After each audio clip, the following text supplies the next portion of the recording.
nyeri sendi atau yang disebut juga gout arthritis. Nah, gout arthritis ini sering sekali terjadi di sendi besar jempol kaki, namun di bagian lain juga dapat terjadi seperti di lutut, lengan, pergelangan tangan, siku, dan kadang juga di jaringan lunak dan tendon. Biasanya gout hanya mempengaruhi beberapa sendi saja, tetapi jika semakin parah, itu akan menyebar ke beberapa sendi lainnya.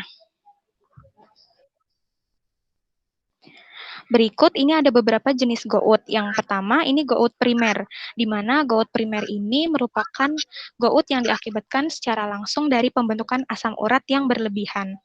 Kemudian ada gout sekunder, yaitu di mana diakibatkan karena pembentukan asam urat yang berlebihan akibat preses, penyakit lain, atau obat-obatan. Lalu yang terakhir ini ada gout idiopatik, di mana merupakan hiperurisemia yang tidak jelas penyebab primernya.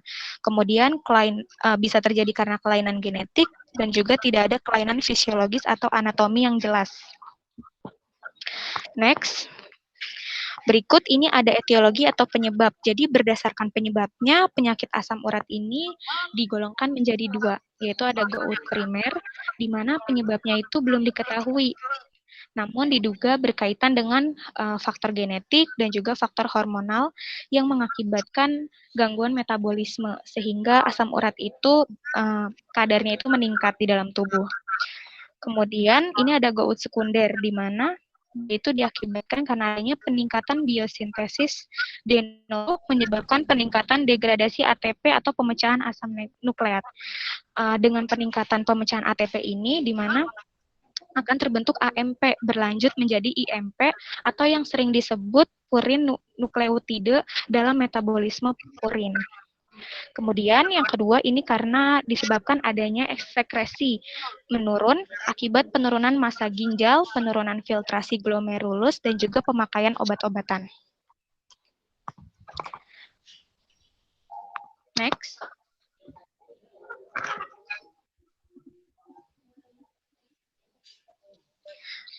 Di sini ada beberapa penyebab lainnya, yaitu adapun usia, jenis kelamin, riwayat medikasi, obesitas, konsumsi purin, dan juga alkohol. Yang pertama usia. Jadi pada pria sebelum usia 30 tahun, itu cenderung mudah meningkat untuk mengalami artritis dibandingkan dengan wanita. Kemudian seiring bertambah usia juga penurunan fungsi ginjal, peningkatan pemakaian obat-obatan itu juga meningkat sehingga meningkatkan kadar asam urat serum. Kemudian yang kedua itu penyebab lainnya adalah jenis kelamin. Pria itu memiliki tingkat serum asam urat yang lebih tinggi dibandingkan wanita. Kemudian wanita juga mengalami peningkatan untuk mengalami resiko artritis gout setelah menopause karena adanya penurunan hormon estrogen. Next. Nah, kemudian ini yang ketiga adalah penggunaan obat-obatan. Jadi, misalnya penggunaan obat diuretik itu juga dapat mengembangkan artritis gout karena di mana meningkatkan reabsorpsi asam urat dalam ginjal. Kemudian yang kedua, dosis rendah konsumsi obat yang salah satunya aspirin, itu juga meningkatkan kadar asam urat sedikit pada pasien usia lanjut. Kemudian asam urat juga terdeteksi pada pasien yang mengonsumsi obat-obatan jenis pyrazinamide, ethambutol, dan juga niacin. Lalu ini yang keempat, itu adalah obesitas. Jadi obesitas juga menjadi salah satu faktor penyebab gout, di mana meningkat 3 kali lipat untuk pria yang indeks massa tubuhnya itu 35 atau lebih besar. Karena obesitas itu berkaitan dengan terjadinya resistensi insulin. Kenapa? Karena saat insulin meningkat, reabsorpsi asam urat pada ginjal itu akan meningkat pula, sehingga menimbulkan kejadian si resistensi insulin tersebut yang menyebabkan kadar adenosin di dalam tubuh itu meningkat. Nah, akibatnya retensi sodium, asam urat, dan air oleh ginjal itu akan menimbulkan asam urat. Kemudian, next. Nah, ini yang kelima adalah konsumsi alkohol. Jadi, alkohol juga dapat mempercepat proses pemecahan adenosin trifosfat dan produksi asam urat. Kemudian, alkohol juga dapat meningkatkan asam laktat yang dapat menghambat ekskresi asam urat.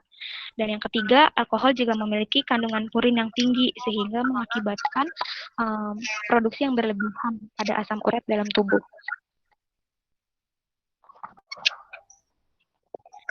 Berikut ini ada beberapa gejala-gejala. Jadi gejala-gejala yang sering terjadi pada pasien GOUT itu yang pertama pada fase asimptomatik itu ditandai dengan tanpa adanya gejala dalam waktu yang lama.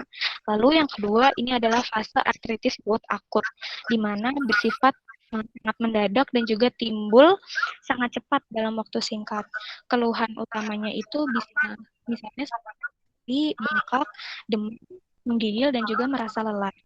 Lalu ketiga, ini ada pada fase interkritikal GOUT, di mana di sini sudah ditemukan beberapa kristal urat. Hal ini sudah menandakan proses peradangan akut berlanjut, walaupun tanpa adanya keluhan. Kemudian yang keempat, ini ada artritis GOUT dengan tofus.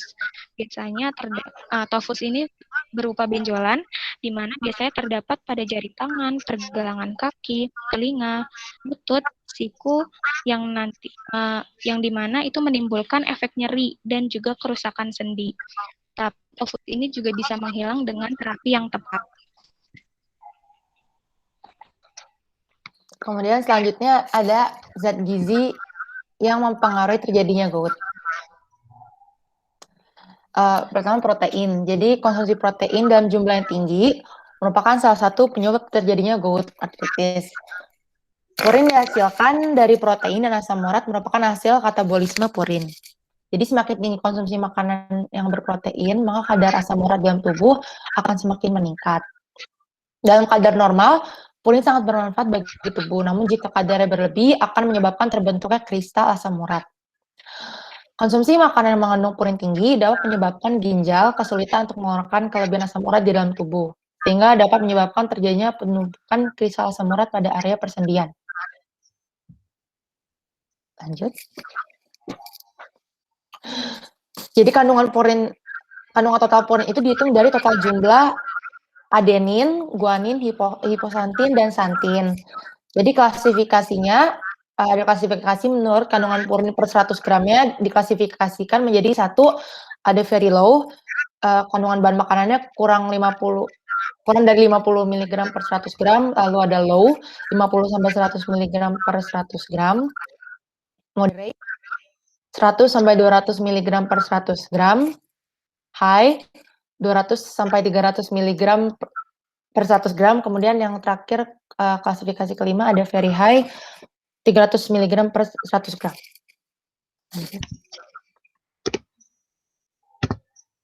Jadi ada contoh bahan makanan dalam sereal, kacang, produk kedelai, dan rumput laut kering. Jadi semua sereal, jadi bisa dilihat di sini, semuanya ini tuh rata-rata mengandung lebih dari 60% dari total purinnya itu sebagai adenin dan guanin. Nah, kemudian di situ ada freeze dried tofu, dia tuh masuk dalam klasifikasi kelas 4 yang dia tuh high. Lalu ada nori, dia masuk klasifikasi 5, itu very high. Sama wakame itu masuk klasifikasi 4, itu high. Jadi di sini rumput laut itu semuanya dikeringkan. Jadi meskipun ada nori sama wakame tadi punya nilai purin yang tinggi, makan itu udah dikeringkan dan ringan jumlahnya. Jadi jumlah yang digunakan juga sedikit selama pemasakan. Jadi karena itu tidak dianggap sebagai bahan makanan yang mempengaruhi kadar asam urat serum. Selanjutnya. Nah, jadi kalau misalnya makanan kering itu tidak bisa dimakan tanpa dimasak, itu tidak digolongkan tinggi atau sangat tinggi purin. Di makanan seperti itu, jumlah purin itu meningkat. Kenapa? Karena nilai mentah yang sesuai karena bobot makanan lebih ringan, mengikuti penguapan kelembapan daripada dalam keadaan bahan mentahnya. Selanjutnya. Kemudian ada purin dalam bahan makanan telur, produk susu, jamu, dan buah. Jadi semua produk susu dan jamur mengandung lebih dari 60%-nya total purinnya dari adenin dan guanin. Di sini ada jamur shiitake. Jadi diduga jumlah purinnya itu jadi lebih besar karena purin dalam jamur ini terkondensasi dan bobotnya jadi ringan setelah dikeringkan. Selanjutnya. Lalu ada sayuran. Semua sayuran mengandung lebih dari 60% total purin sebagai adenin dan guanin. Jadi seperti rumput laut tadi, di sini ada parsley. Parsley itu digunakan hanya dalam jumlah kecil, paling banyak 2 gram dalam masakan atau sebagai garnish. Jadi jumlah purin yang berasal dari konsumsi parsley itu akan dibatasi juga. Selanjutnya. Lalu ada jumlah purin dalam daging dan olahan. Sebagian besar daging hewani dan daging olahan kecuali jeruan ayam itu mengandung rasio bisa dilihat itu hiposantinnya tinggi.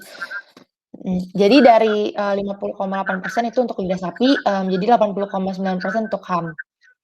Namun hati, ginjal, dan perut itu yang lebih tinggi itu adenin dan guanin, yaitu sebanyak 59,3% sampai 90,7% dari total purin mereka.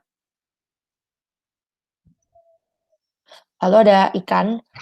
Ini juga sebagian besar daging ikan itu mengandung kadar yang tinggi hiposantinnya. Contohnya 51,4% untuk sailfish menjadi 87,3% untuk Spanish mackerel. Terus ada 11 ikan segar lainnya itu mengandung guanin karena lebih dari 20% dari total purinnya itu guanin. Contohnya ada 47,6% untuk sarden, 31,8% untuk Pacific Sauri, 28,7% untuk rainbow trout, 27,1% untuk jack mackerel, 23,5% untuk wakasagi snail.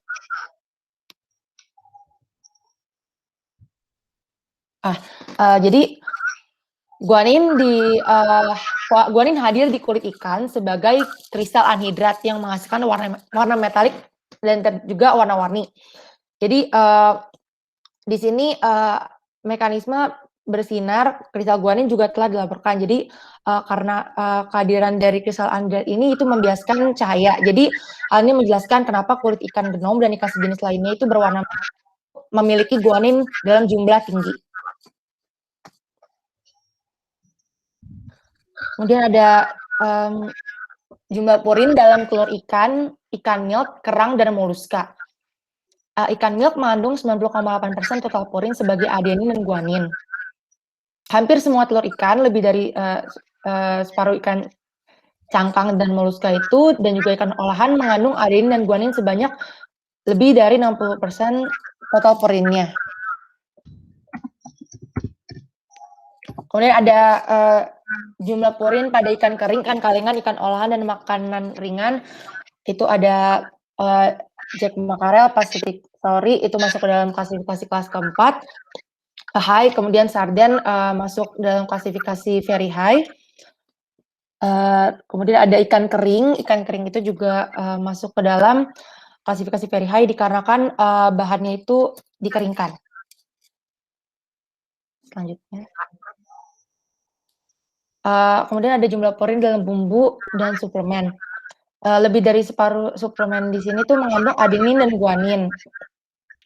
Lebih dari 60% total purinnya.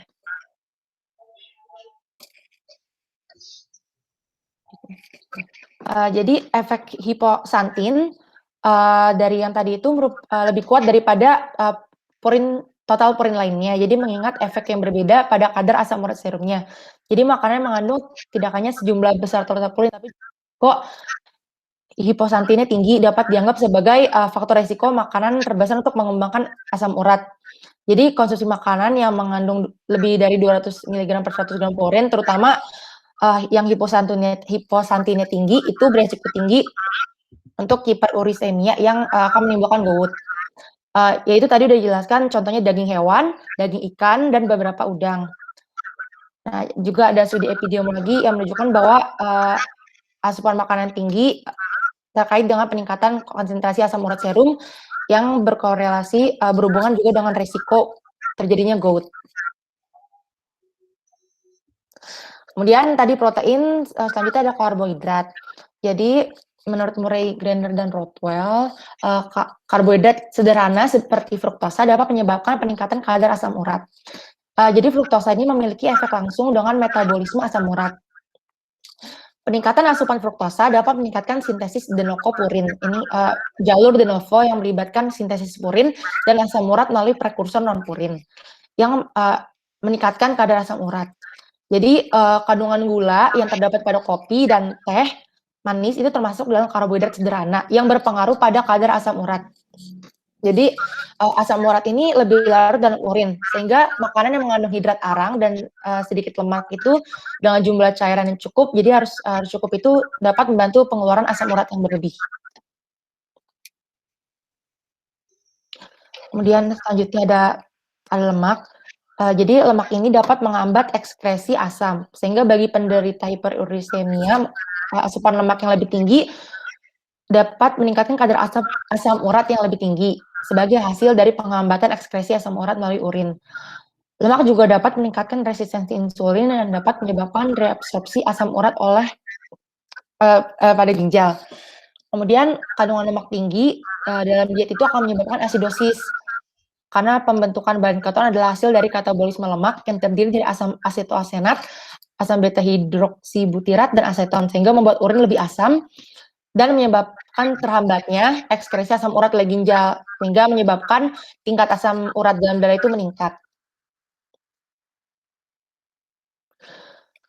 Kemudian ada zat gizi yang dapat mengurangi gejala gout atau mencegah gout.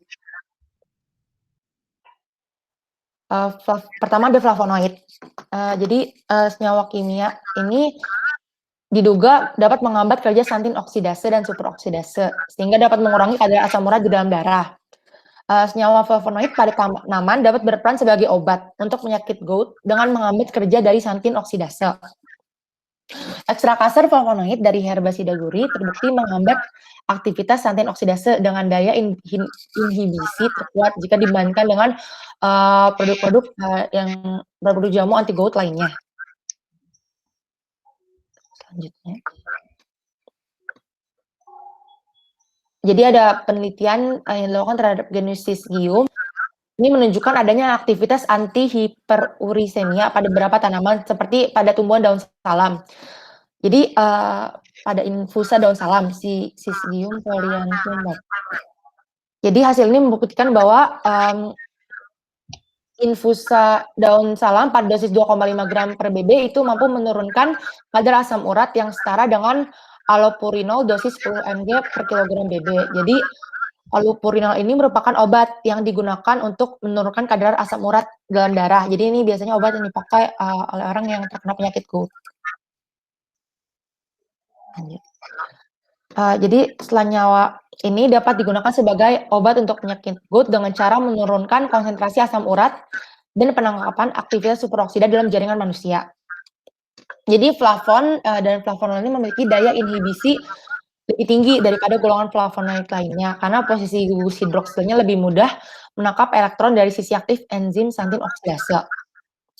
Struktur dari flavonoid ini menyebabkan golongan senyawa ini berpotensi sebagai inhibitor kompetitif bagi santin oksidase.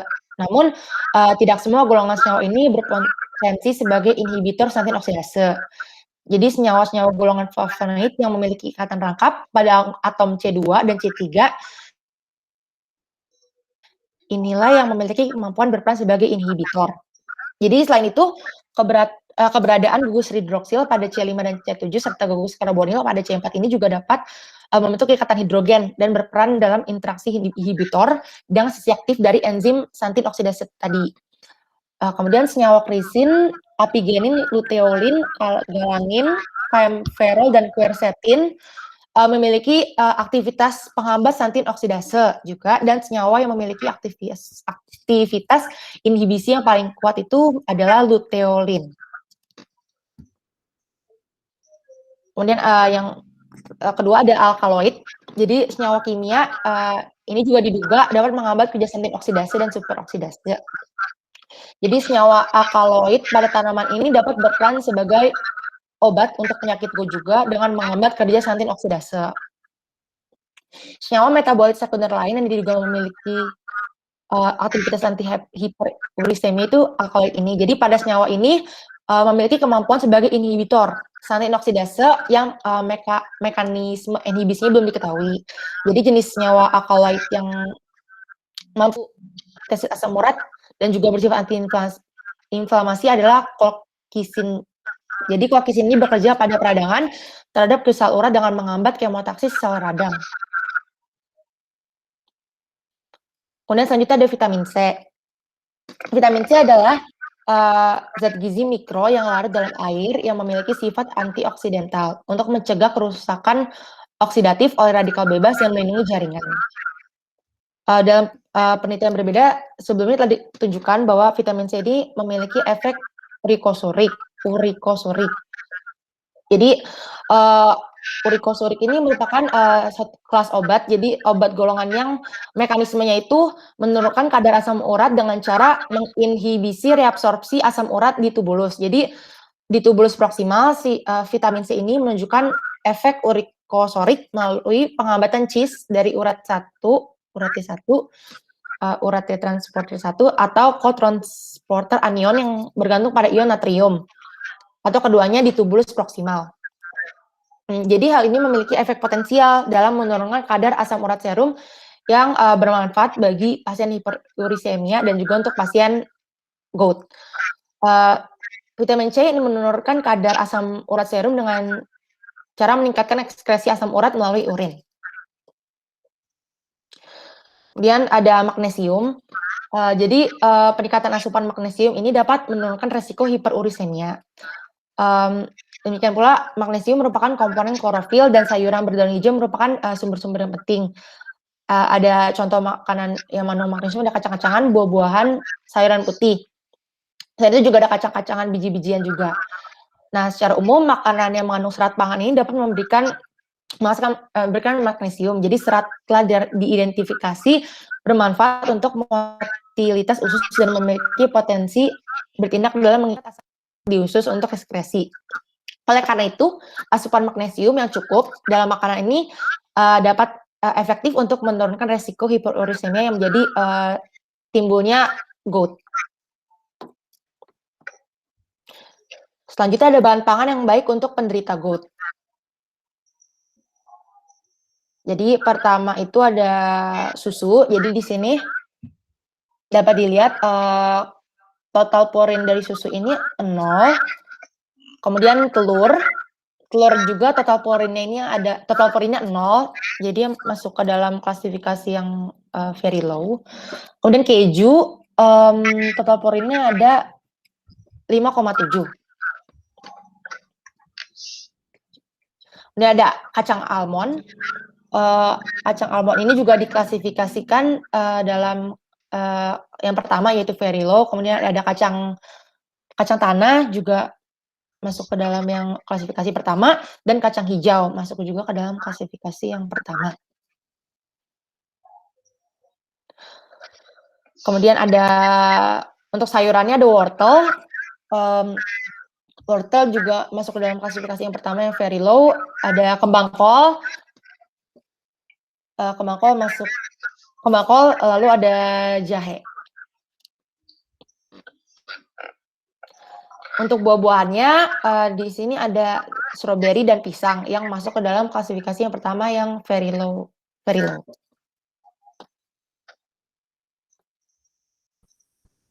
Ya, yang selanjutnya ini ada tentang hipertensi. Jadi yang akan dibahas ini diantaranya ada pengertian dan klasifikasi, etiologinya, gejala, kemudian zat gizi yang mempengaruhi terjadinya hipertensi, zat gizi yang dapat mengurangi atau mencegah hipertensi, dan bahan pangan yang baik untuk penderita hipertensi.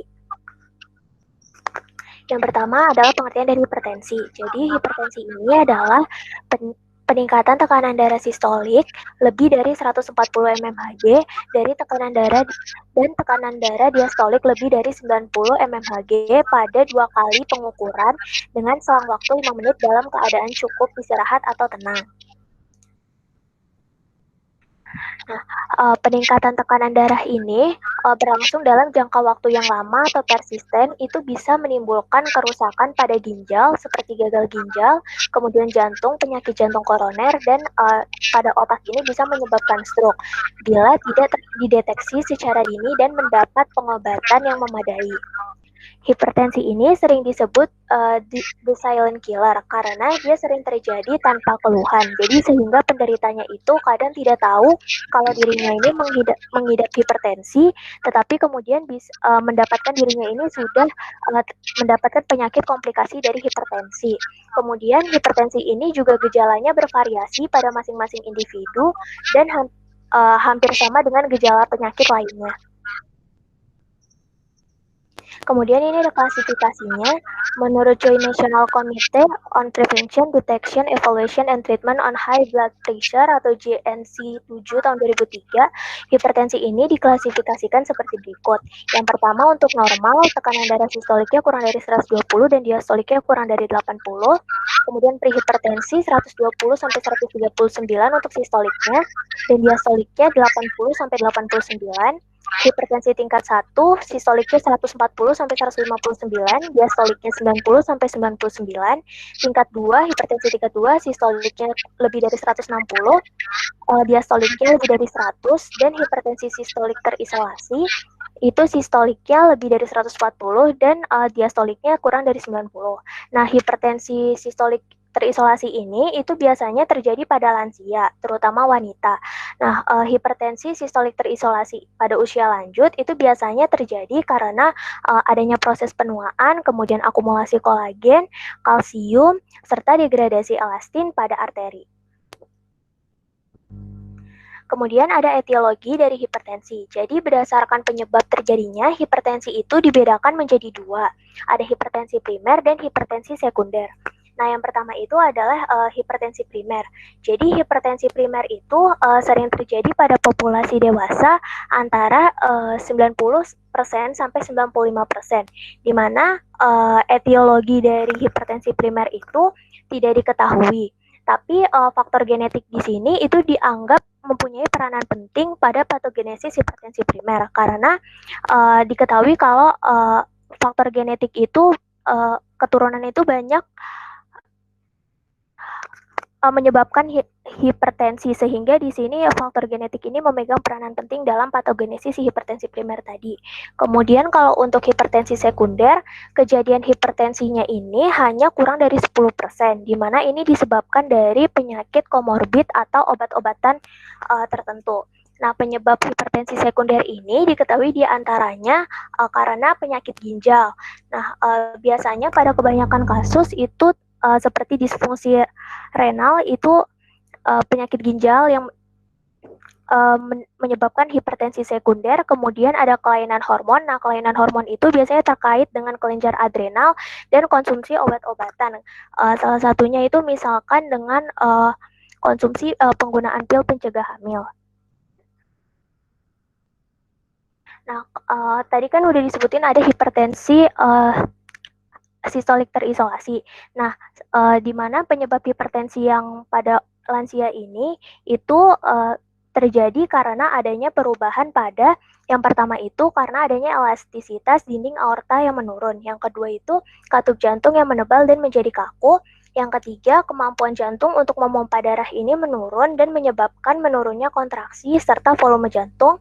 Kemudian yang keempat, kehilangan elastisitas pembuluh darah, di mana hal ini terjadi karena kurangnya efektivitas pembuluh darah perifer untuk oksigenasi. Dan yang kelima itu meningkatnya resistensi pembuluh darah perifer. Selanjutnya ada faktor resiko dari hipertensi, di mana ada faktor resiko yang tidak dapat diubah dan faktor resiko yang dapat diubah.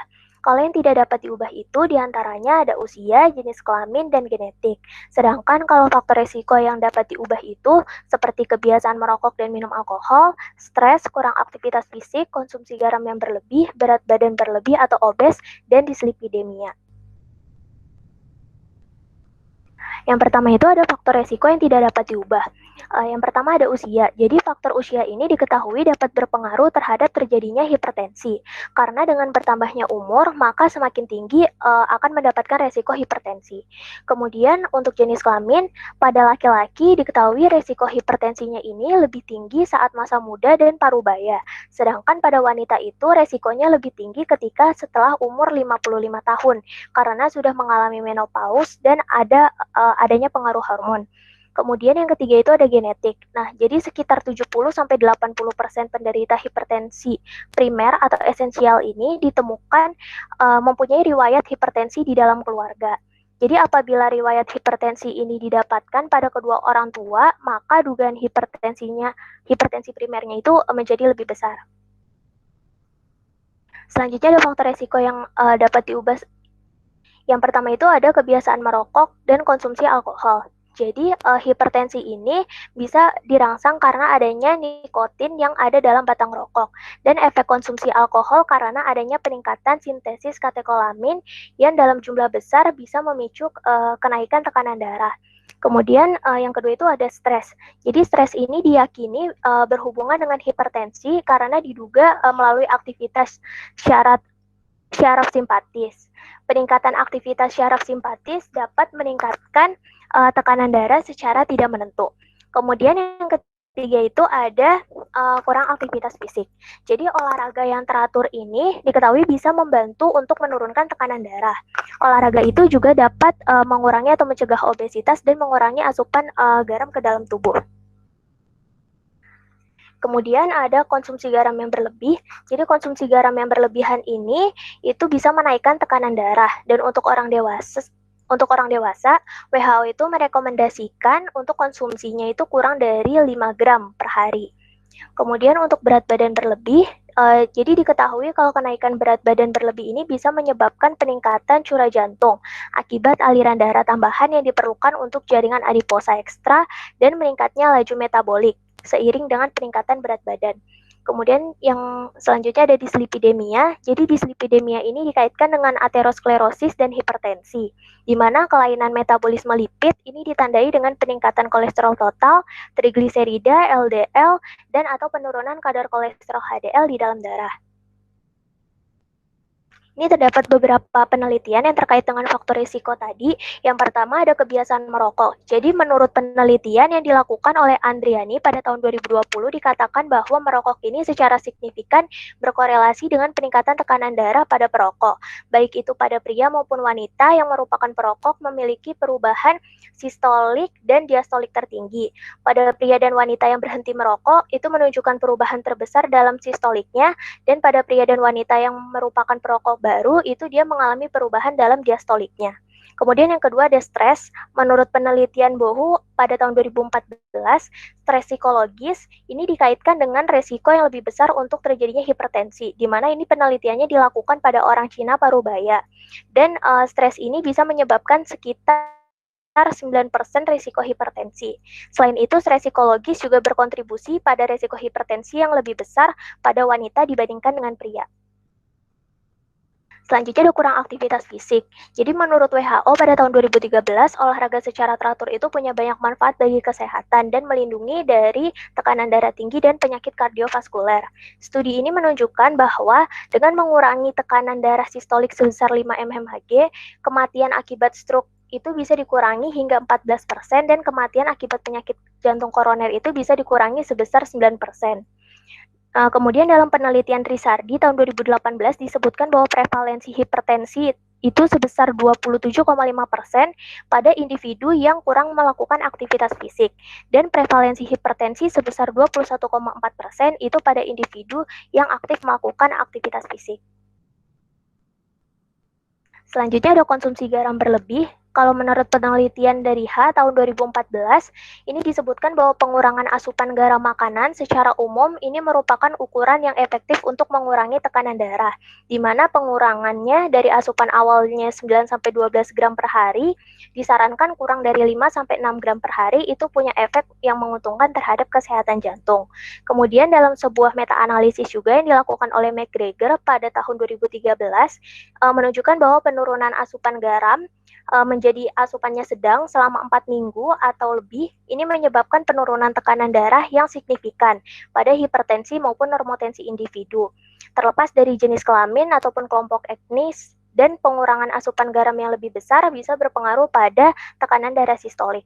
Kemudian untuk obesitas, kalau menurut penelitian Bramlage pada tahun 2019, dinyatakan tingkat tekanan darah ini secara konsisten lebih tinggi pada pasien obesitas, di mana prevalensi hipertensi secara keseluruhan pada pasien dengan berat badan normal itu hanya 34,3%. Namun pada orang yang kelebihan berat badan, prevalensinya mencapai 60,6%, pada obesitas tingkat 1 mencapai 72,9%, pada obesitas tingkat 2 mencapai 77,1%, dan obesitas tingkat 3 mencapai 74,1%.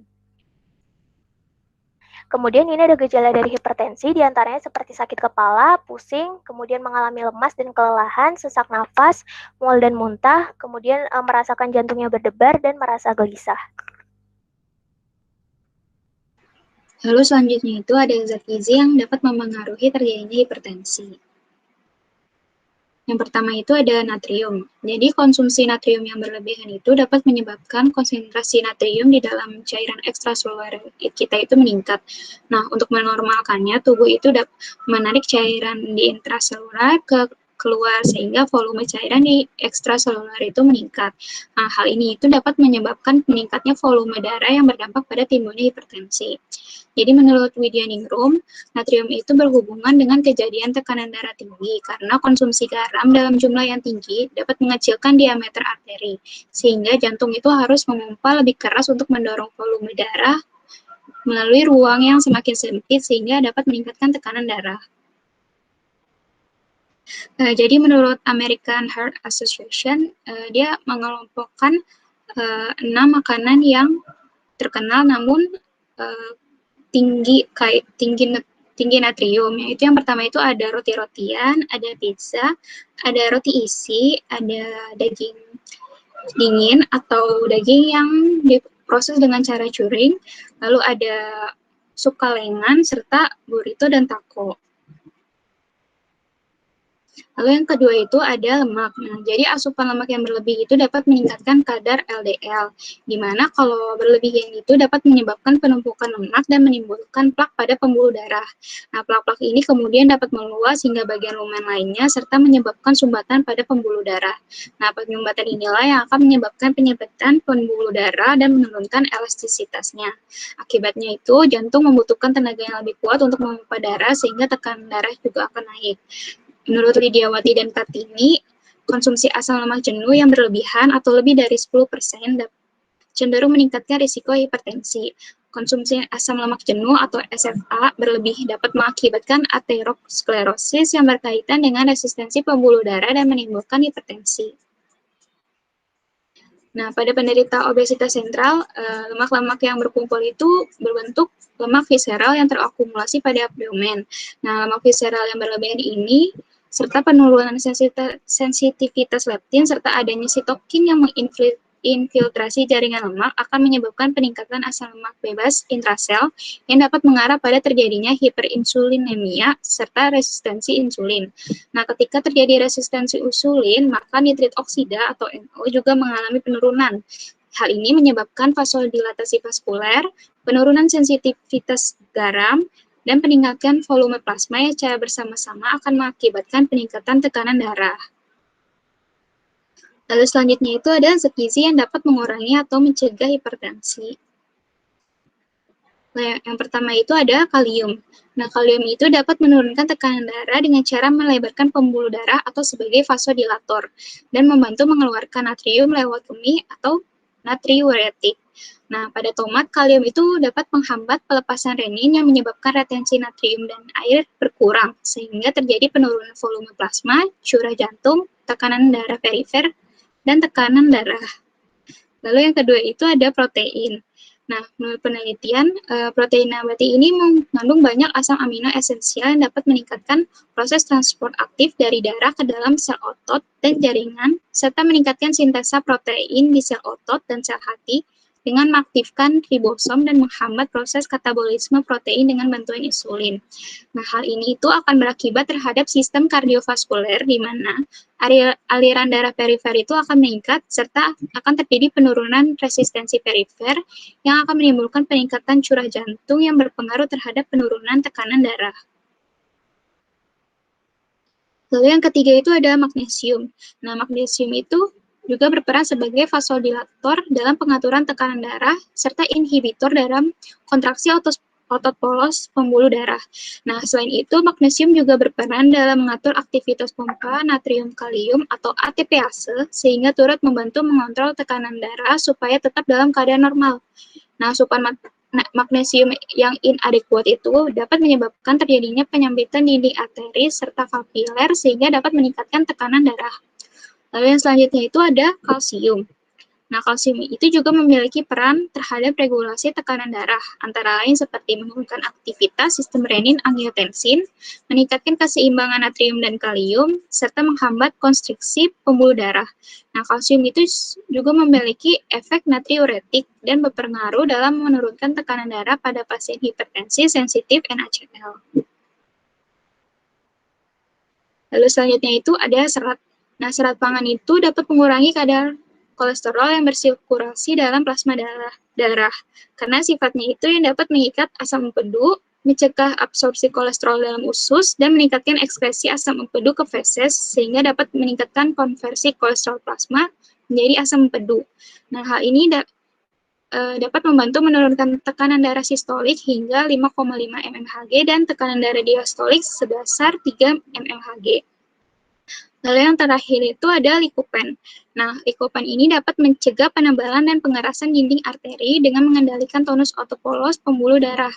Selain itu, si likopen ini dapat mencegah radikal bebas dengan menghentikan atau memutuskan reaksi berantai dari radikal bebas dalam tubuh yang menimbulkan stres oksidatif dan memicu produksi nitrit oksida pada endotelium yang meningkatkan fungsi vaskuler sehingga terjadi penurunan tekanan darah. Nah, kandungan likopen pada tomat itu, pada 100 gram tomat segar mengandung 4,6 mg likopen. Jadi berdasarkan hasil penelitian, pemberian 250 mg ekstrak likopen terhadap 30 penderita hipertensi tingkat 1 selama 8 minggu, menunjukkan bahwa likopen ini mampu menurunkan tekanan darah sistolik sebesar 9 mmHg dan tekanan darah diastolik sebesar 7 mmHg, serta memberikan pengaruh yang baik terhadap lipid darah, lipoprotein, dan oksidatif stress marker. Selanjutnya itu ada bahan pangan yang baik untuk penderita hipertensi. Yang pertama itu ada berry-berryan seperti stroberi dan blueberry. Nah, berry-berryan ini mengandung antosianin di mana berperan sebagai anti radikal bebas. Lalu yang kedua itu ada alpukat, jeruk, susu rendah lemak, pisang, salmon, dan kacang-kacang ngantering. Nah, mereka ini merupakan sumber natrium, di mana sumber kalium, di mana kalium ini dapat mengurangi efek dari natrium serta ketegangan di dalam pembuluh darah. Lalu selanjutnya itu ada semangka. Nah, semangka ini mengandung asam amino citrulline, di mana citrulline ini memproduksi nitrit oksida yang dapat melemaskan pembuluh darah dan mendorong fleksibilitas di arteri. Lalu selanjutnya ada oats. Nah, oats itu mengandung beta-glukan, di mana si beta-glukan ini dapat mengikat asam empedu, asam lemak bebas, serta kolesterol. Lalu yang selanjutnya itu ada sayuran berdaun hijau seperti selada, kol, dan juga bayam. Nah, mereka ini memiliki kandungan nitrat yang dapat mengatur tekanan darah. Dan yang terakhir itu ada bawang putih. Bawang putih ini mengandung alisin, sama seperti sayuran berdaun hijau, dia itu juga dapat memproduksi nitrat oksida. Ini daftar pustaka kelompok kami.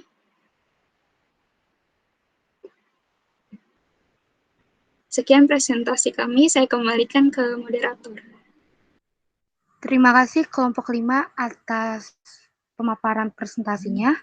Selanjutnya akan dibuka sesi tanya jawab. Dipersilakan kepada teman-teman yang ingin bertanya.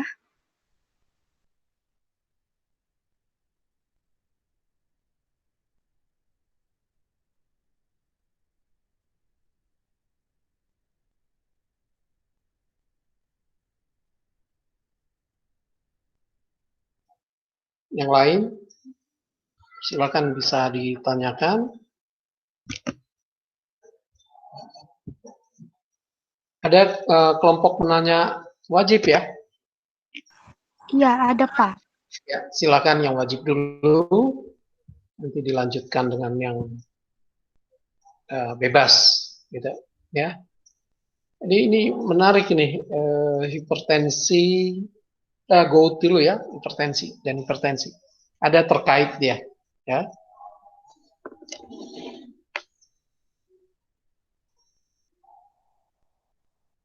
Ya moderator, ini bertanya. Jadi saya Ainun dari kelompok 6. Saya mau bertanya, jadi mengenai bahan makanan pada purin pada bahan makanan. Sebenarnya apakah pemasakan itu akan mempengaruhi kandungan purin dalam bahan makanan yang diolah? Jika ya, pemasakan yang seperti apa yang mempengaruhi perubahan kandungan tersebut?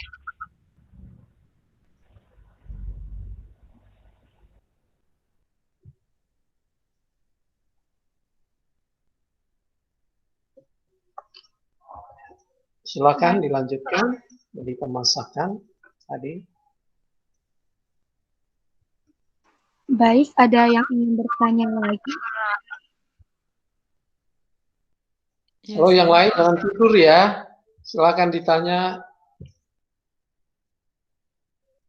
Mbak Siko juga nanya aja Mbak, sekalian biar anak-anaknya ya, bisa wawasannya lebih luas. Silakan kalau Mbak Siko juga ada pertanyaan, silakan.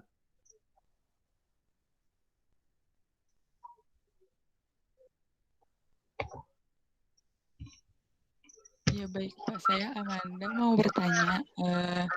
Tadi kan kelompok sudah menjelaskan bahan-bahan makanan yang baik untuk penderita GOUT ini. Nah, terus mau bertanya, anjuran purin dalam sehari dan jumlah bahan makanan yang disarankan sesuai dengan anjuran tersebut itu berapa aja? Terima kasih.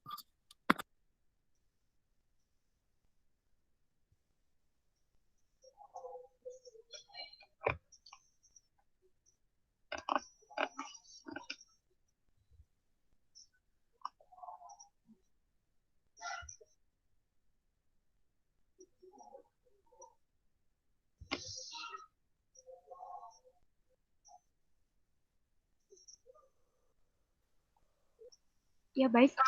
Silakan, mulai. Pak, ini langsung dijawab atau buka satu lagi? Pertanyaannya dulu, udah habis atau belum? Sebegitu banyak yang disampaikan. Ada pertanyaan. Ini yang wajib ini lagi tidur apa kemana ya?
Ya, silakan yang lain. Penanya wajib siapa aja? Kelompok berapa? Kelompok 6, Pak. Kelompok 6 siapa aja? Ada saya, Ainun, ada Amanda, ada Anissa KDE, sama Sabrina, Pak. Oke. Yang lain? Paling tidak kalau Anda penanya wajib, satu orang satu, namanya wajib. Atau nggak ngerti barangkali bahasa Indonesia ya, atau apa ya? Nggak wajib tuh ya, wajib lah Anda harus bertanya. Ya, artinya bukan asal nanya aja.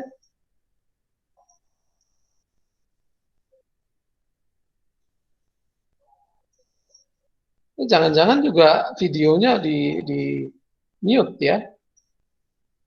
Videonya di ini ya, tidak dibuka.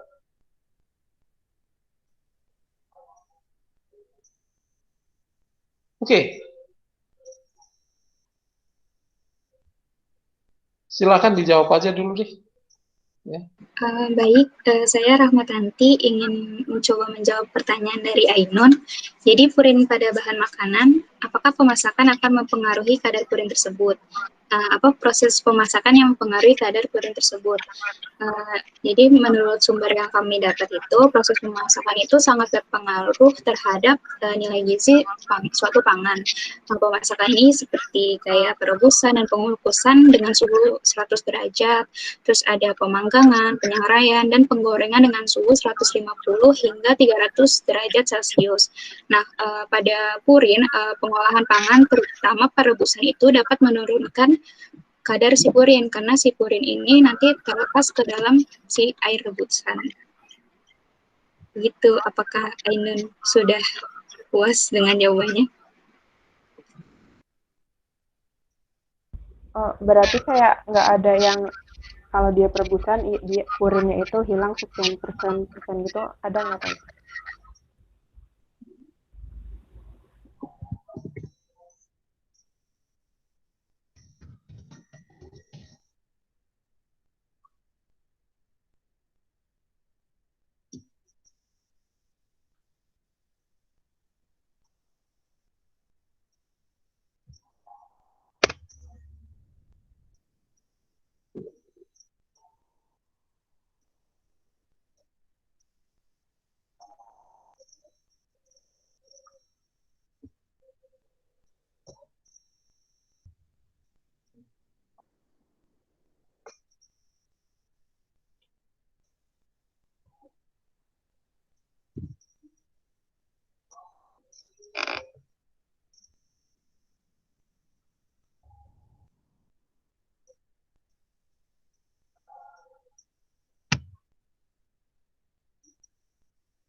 Mohon maaf Ainun,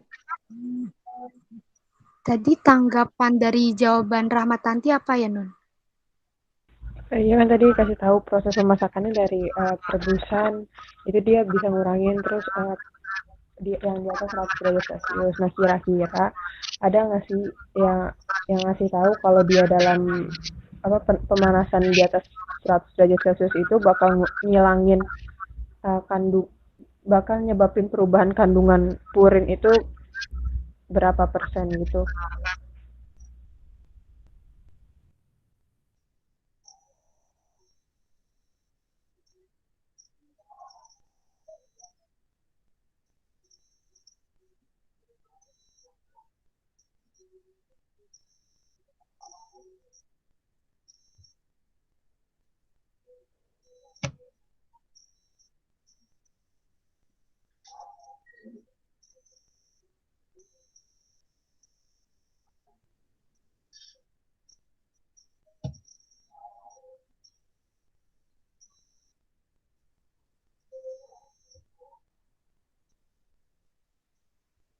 Sambil menunggu jawaban, mungkin dari teman-teman di luar penanya wajib bisa bertanya. Iya, saya Anissa ingin bertanya. Ya, Nisa. Eh, kan vitamin C kan katanya bisa untuk mencegah gout ya, atau mengatasi penyakit gout ini. Nah, terus sedangkan kan kita tahu ya kalau misalkan vitamin C itu kalau misalkan dosisnya kebanyakan juga nggak bagus. Nah, kira-kira berapa sih dosis yang efektif untuk mencegah si gout itu? Terus juga kan si vitamin C ini kan sifatnya gampang rusak ya. Kalau misalkan nanti dia dimasukkan ke dalam dimasukkan ke dalam pemasakan atau apa, itu kira-kira kadarnya akan rusak juga apa gimana ya?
Oke, saya Sabrina. Iya, saya Sabrina ingin bertanya. Jadi kan tadi di zat gizi yang mencegah hipertensi itu ada kalium. Nah, kalium ini dapat menurunkan tekanan darah. Tapi kalau jika kadar kalium dalam darah tinggi kan juga tidak baik ya dalam tubuh. Nah, kira-kira itu anjuran yang baik untuk penderita hipertensi berapa? Ya, terima kasih.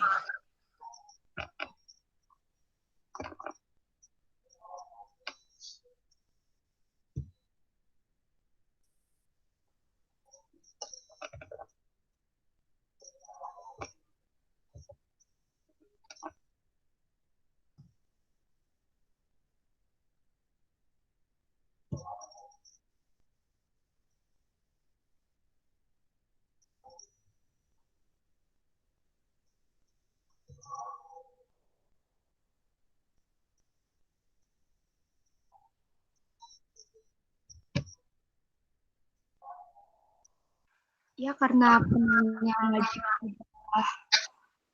sudah semua, apakah dari peserta sudah bisa menjawab?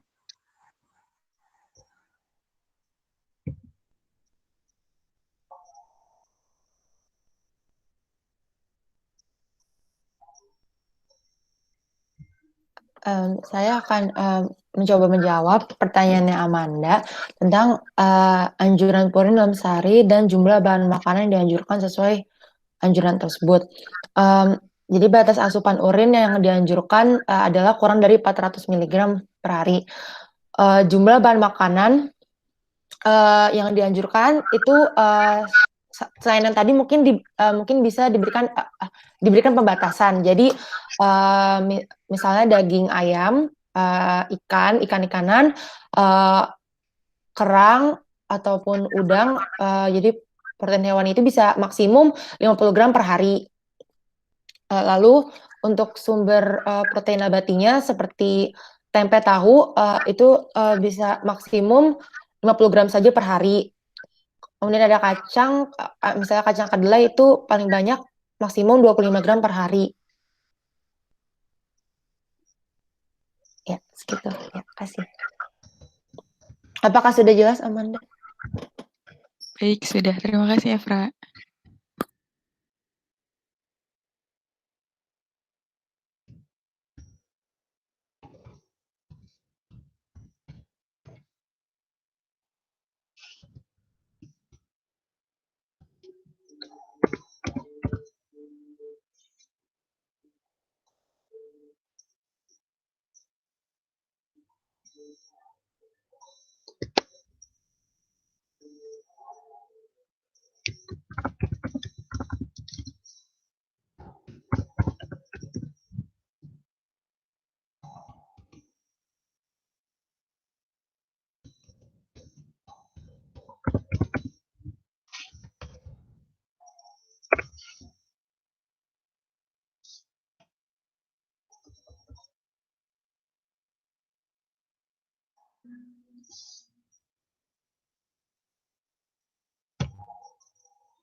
Iya, saya Rahmatanti.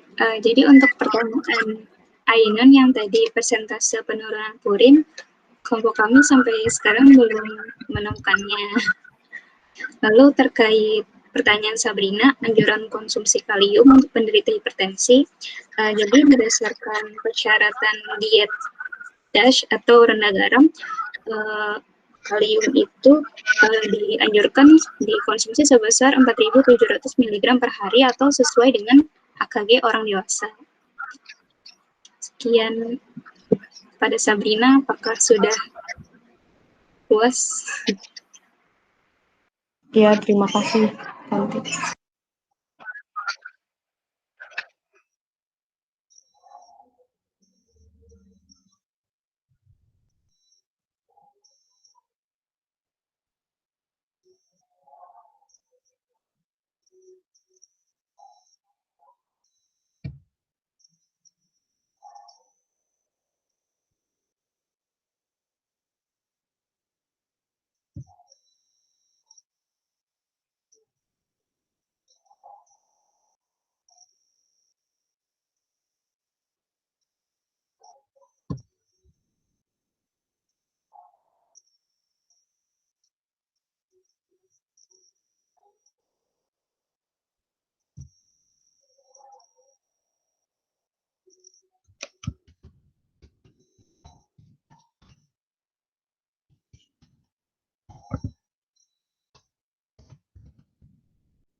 Oke, bisa kita tutup ya kuliahnya. Kayaknya saudara juga udah bosan. Ya, saya kalau lihat perkuliahan begini, saya nggak semangat ya. Saya masih tetap di sini karena saya menghargai yang presentan. Presentan tadi itu udah menyampaikan dengan baik. Kok nggak ada responnya ya? Saya maaf aja, tadi saya biarin aja terus seperti ini nanti sampai jam 5. Ya. Itu temannya itu udah menyampaikan dengan baik, kok responnya hanya seperti itu, saya nggak ngerti ya. Ya apapun tadi ya cukup baik ya, walaupun ada yang tidak sesuai, ya. Mungkin saudara lihat Pak Marudut sibuk. Saya ini mau klarifikasi apa yang saudara presentasikan. ya. Jadi kalau nggak ada respon begitu ya kasihan dong yang nyusun. Kayaknya saudara itu nggak menghargai ya, terutama ya saya agak sedikit kurang senang dengan saudara penanya wajib, ya. Itu harusnya responsif.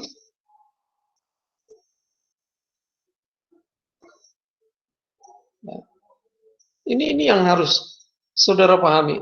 Oke, gimana ya caranya ya? Apa karena udah Mbak Siko tolong diperhatikan, mungkin ada lelah kali ya dengan online seperti ini. Tapi kok malah saya dengan Mbak Sikonya yang semangat, ini saya bingung ini ya. Ya, ini yang harus saudara pahami. Ya.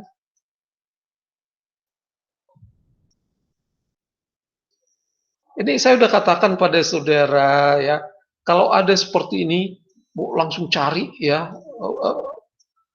Udah update nggak sih yang disampaikan teman saya? Harusnya seperti itu. Saya yakin yang dicari teman saudara itu adalah ada sumbernya. Benar nggak? Ya. Tapi sumbernya ini masih update nggak, masih relevan nggak sekarang? Supaya saudara nggak salah.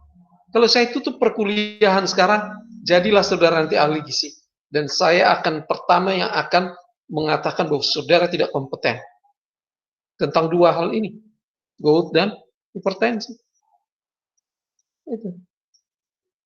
Saudara akan pakai sumber, saya katakan, Anda belajar lagi. Update dong. Nah, seperti itu. Jadi, ini yang harus juga saudara pahami. Jangan sekedar, betul ya, artinya teman saudara itu berusaha disampaikan yang baik. Mungkin juga itu, saya percaya itu udah disarikan dari beberapa kuliah yang lalu ya. Benar. Tapi sekarang itu masih update nggak? Ada nggak perkembangan baru? Itu yang kita lihat ya. Aduh, saya itu bingung juga lihat saudara. Malah kok yang semangat ya dosennya ya. Gimana nih? Ya.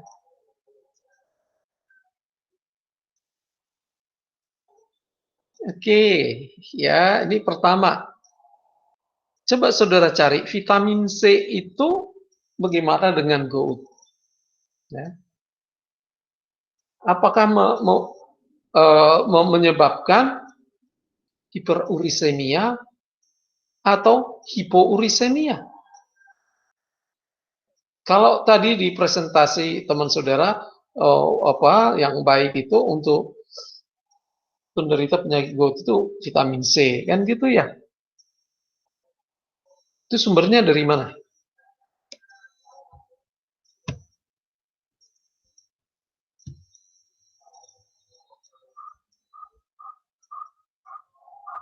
Sumbernya dari mana itu diambil yang presentan?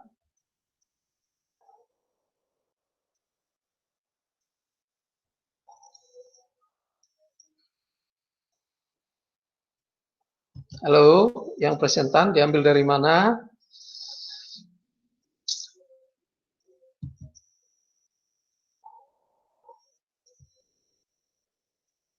Ada di slide 67, Dev. Iya, sumbernya. Oh, jadi jurnal macronutrient intake, vitamin C, purin intake tahun 2020, Bapak. Iya. Coba bisa ditayangkan nggak? Oh, bentar.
Coba di kesimpulannya apa?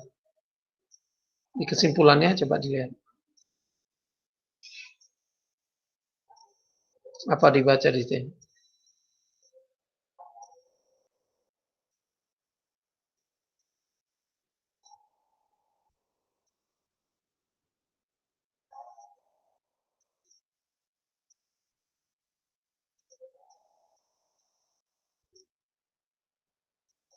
Apa artinya ini?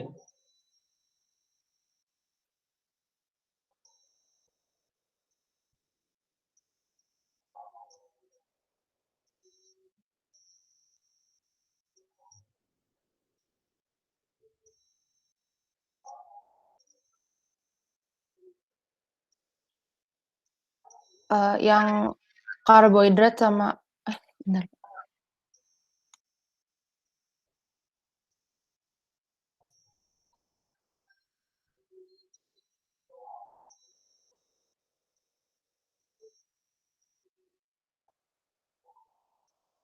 Apa? Yuk.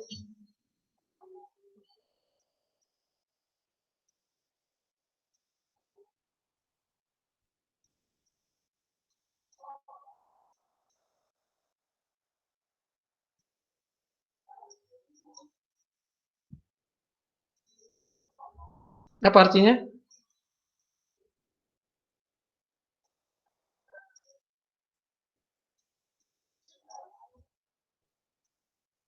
Efra, saudara kan presentan juga ya?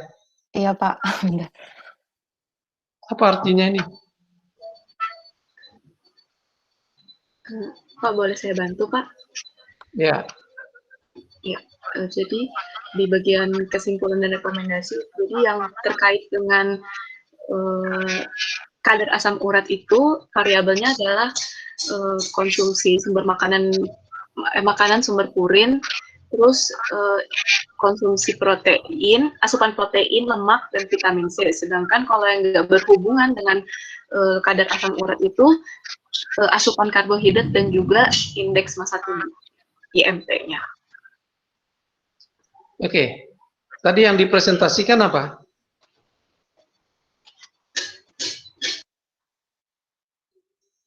Yang dipresentasikan vitamin C dapat membantu untuk gout. Ya kan jadi kebalikan. Ya.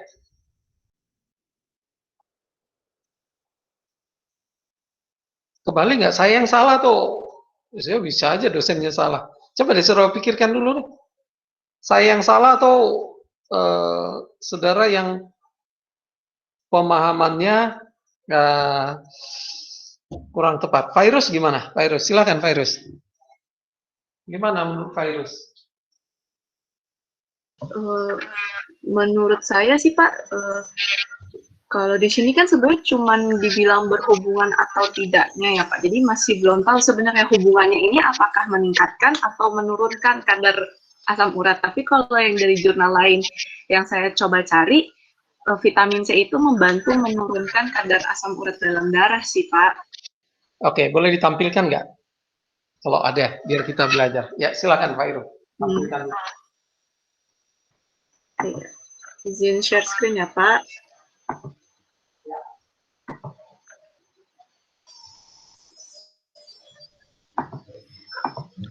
Ini saya dapatnya ada 3 Pak. Yang satu ini tahun 2009, tapi itu penelitiannya hanya pada pria. Dan hasilnya itu conclusion-nya kalau konsumsi vitamin C lebih tinggi itu berhubungan dengan resiko gout yang lebih rendah. Jadi dia kesimpulannya kalau intake vitamin C ini itu sebenarnya mungkin berguna untuk mencegah gout.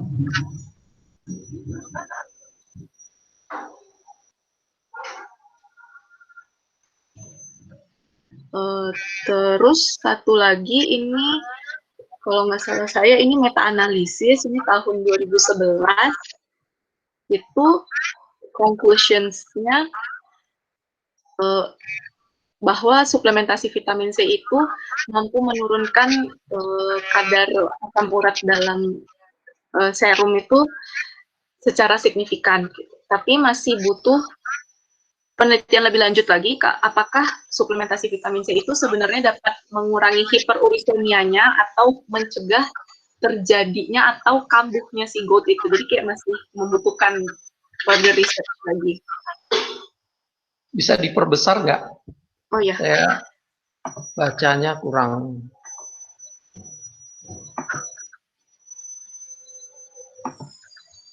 Oke, lihat di apa conclusionnya. Okay, in aggregation, vitamin C supplementation significantly lower serum uric acid further. Oke, result di sini tahun berapa nih? Ini tahun 2011, Pak. 2011, ya. Oke. Sekarang apa nama jurnalnya? Coba saya ingin lihat dulu. Ini jurnalnya Arthritis Care. Oke, Arthritis Care. Ya. Oke. Meta-analysis and randomized control trial. Oke. Ya, coba lihat kesimpulan terakhir. Itu kan kesimpulan di abstrak. Kesimpulan terakhir, coba lihat kesimpulan akhir. Saya ingin lihat.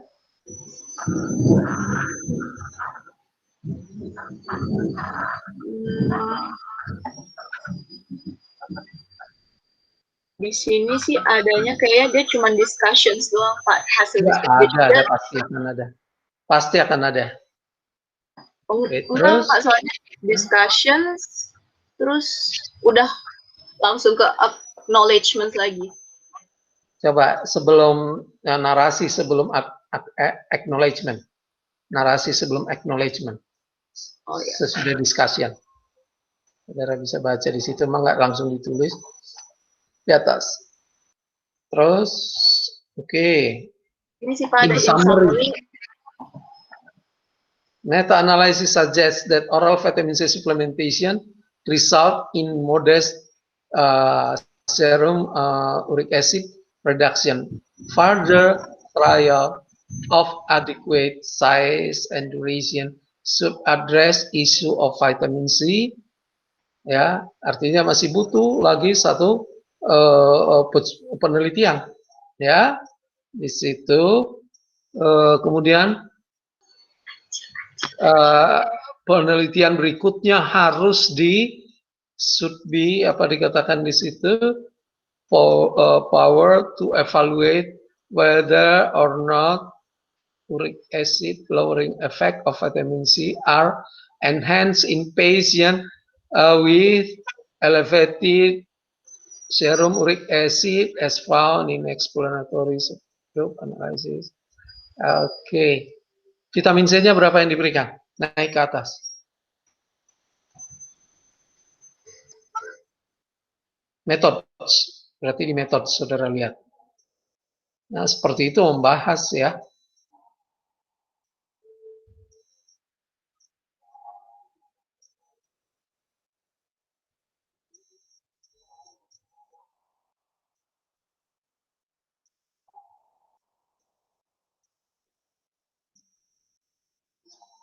Metodenya.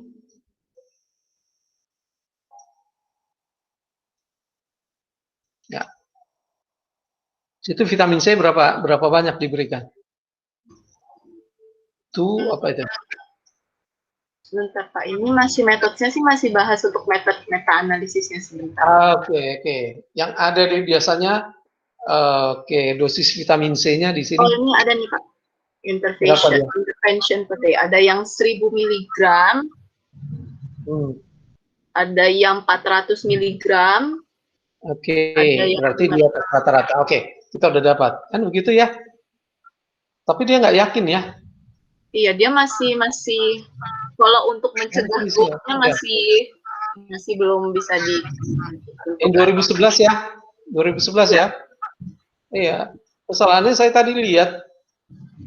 Saya akhirnya ingat waktu saya presentasi masih kuliah dulu. Ya, zaman saya kuliah. Zaman saya kuliah berarti itu 2007, 2008 ya.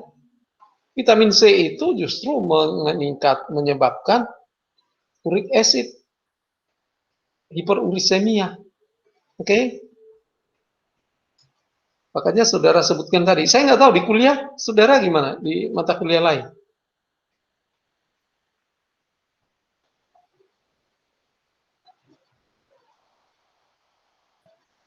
Waktu belajar, gimana? Diberikan vitamin C tinggi atau rendah?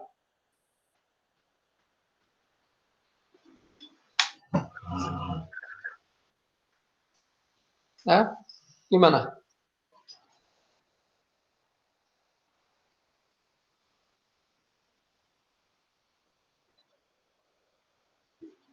Tadi saya sebutkan vitamin C itu justru menyebabkan hiperursemia. Hati-hati. Ya. Oke, coba close.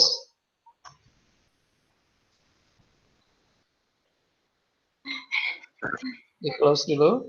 Ya, virus. Oke, ini saya mau tayangkan pada saudara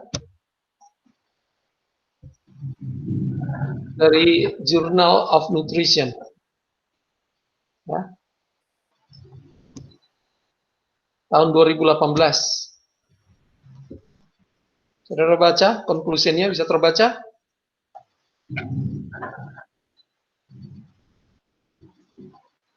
Bisa? Bisa, Pak. Bisa, Pak. Apa artinya di situ?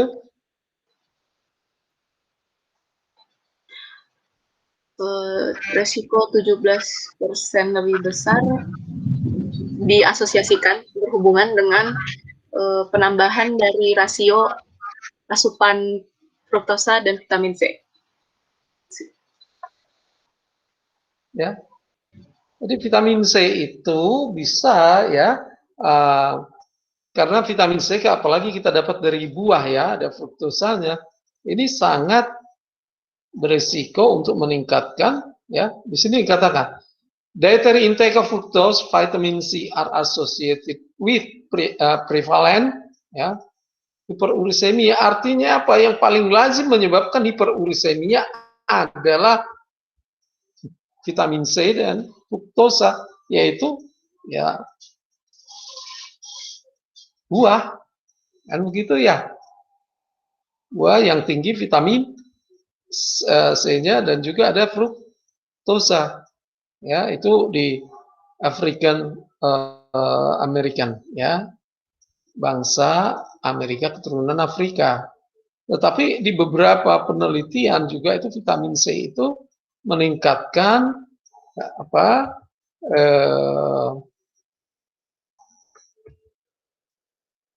hiperurisemia ya, asam urat.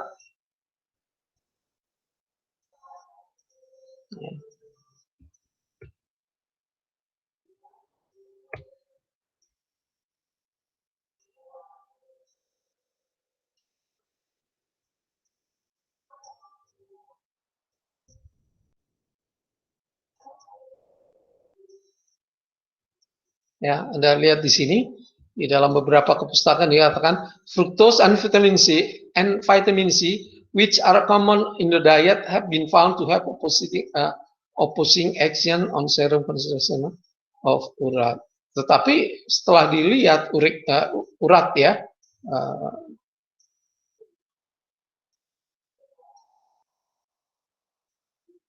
nah, both of observational and experimental study have shown that higher dietary intake of fructose is associated with higher serum urat concentration.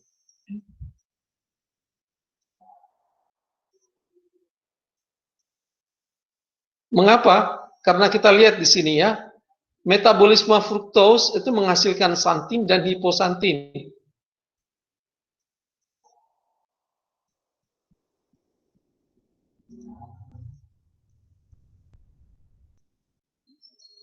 Ya. Jadi artinya apa? Bahwa, nah disinilah kita harus selektif ya.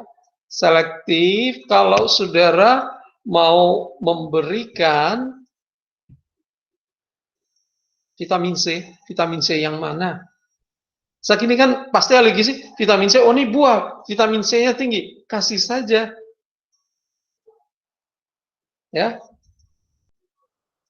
Dan ternyata hasil penelitian yang dilakukan, kalau vitamin C itu berasal dari fruktosa, juga bisa menyebabkan hiperurisemia. Seperti itu. Jadi sebenarnya pengobatan yang paling baik untuk mengatasi hiperurisemia ini yang mana?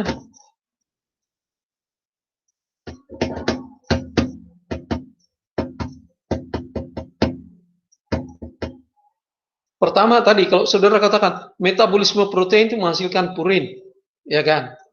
Menghasilkan purin, ya.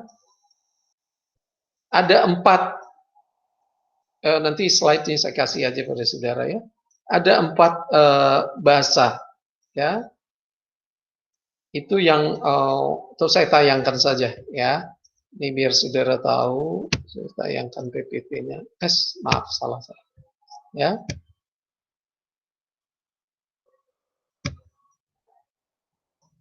Ini yang selalu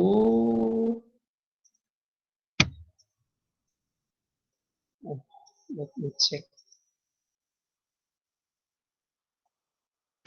Ya, ini yang lalu udah saya sampaikan ya, bukan? Sorry, bukan ini.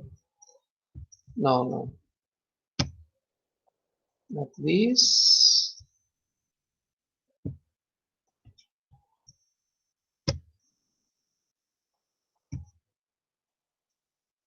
Nah, ini good. Ya. Oke.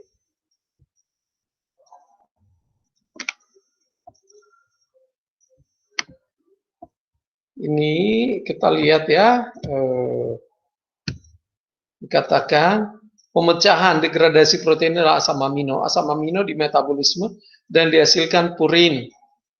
Produksi air degradasi purin terutama pada anjing, burung, dan beberapa reptil adalah asam urat atau uric acid. Pada mamalia lain dan reptil termasuk moluska adalah alantoin. Ya, alantoin. Nah, kemudian kita lihat alantoin ini bisa menjadi asam alanoik plus urea itu pada ikan.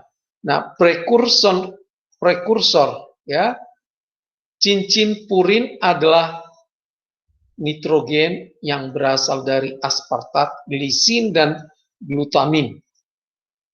Ya. Ini adalah prekursor untuk cincin purin. Purin itu kan berupa aromatik ya, di mana nitrogen itu berasal dari asam aspartat, glisin, dan glutamin. Kemudian kita lihat di sini 4 basa DNA, yaitu ada adenin, timin, guanin, dan sitosin. Ya. Nah, di sini kita perhatikan bagaimana terbentuknya ya, asam urat. Ini dari adenosin monoposfat. Berarti ini kita lihat ya, sebelum adenosin monoposfat, adenosin difosfat. Adenosin difosfat itu berarti dari pemecahan protein. Berarti asupan protein ini perlu dipertimbangkan untuk penderita hiperurisemia. Oke.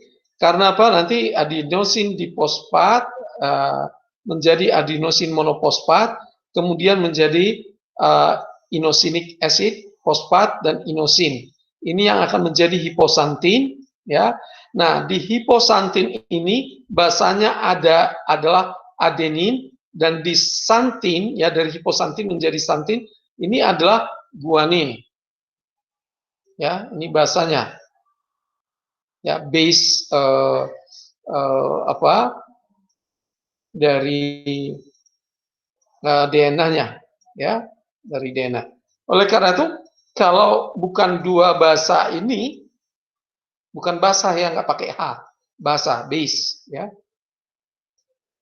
akan mungkin dihasilkan asam urat, kan gitu.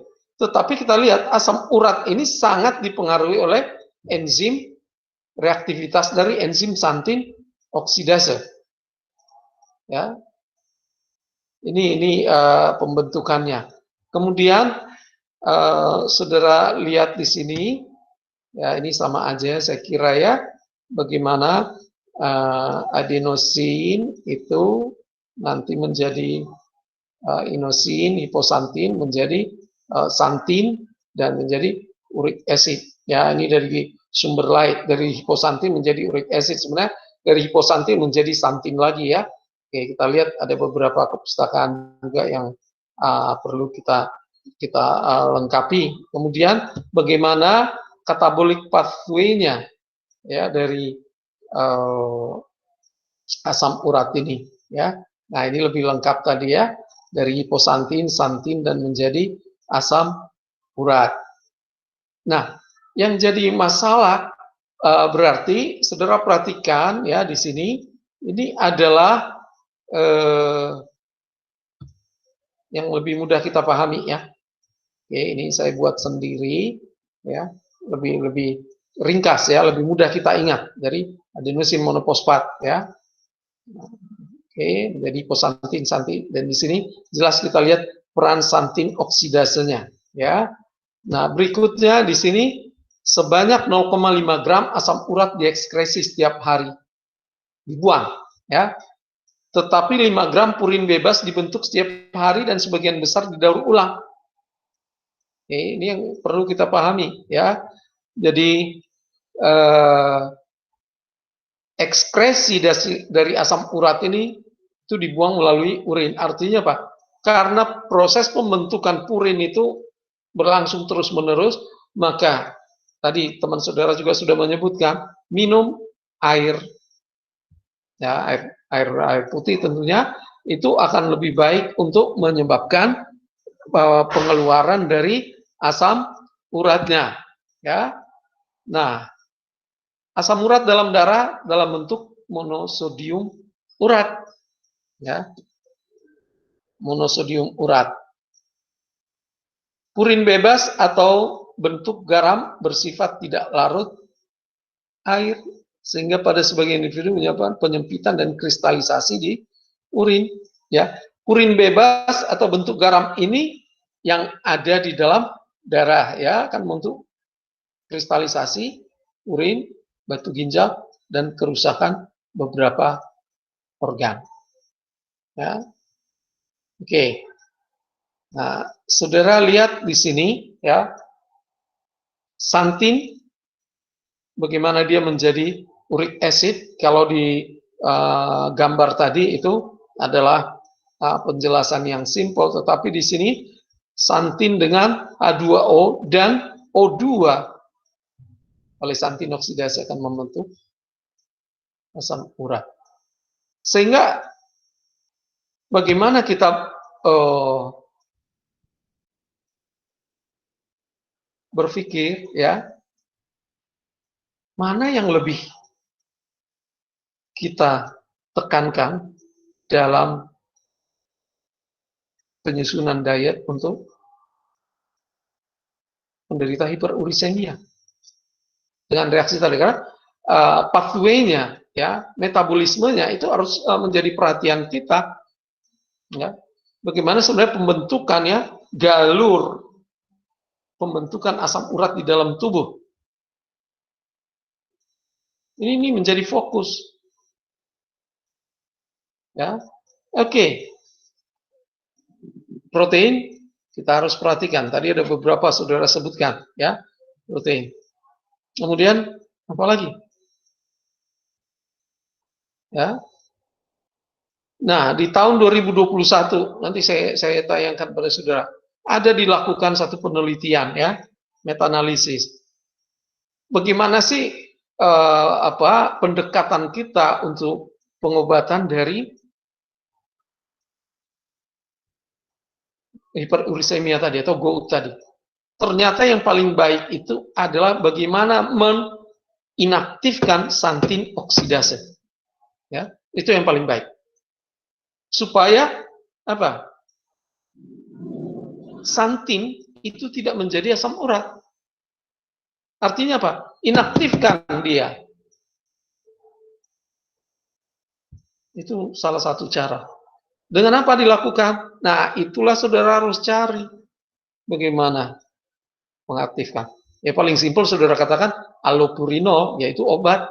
Ya, makanya orang minum allopurinol itu adalah untuk menginaktifkan santin oksidasenya. Nggak mungkin saudara tambahkan allopurinol di pangan formula saudara kan? Ya. Maka penelitian yang paling banyak dilakukan, saya punya itu puluhan di sini ya.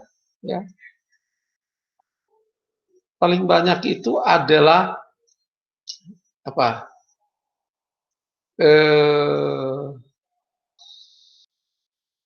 Saya lihat itu, saya tayangkan saja pada saudara ya.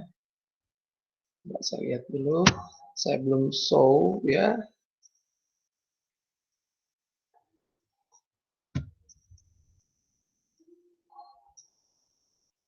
Oke.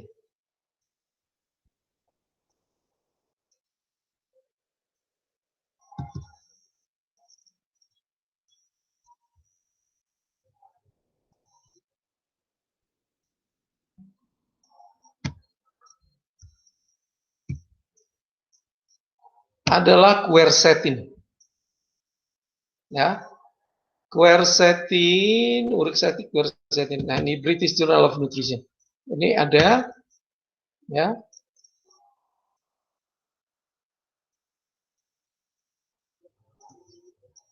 Ini dilakukan tahun 2016 ya, British Journal of Nutrition.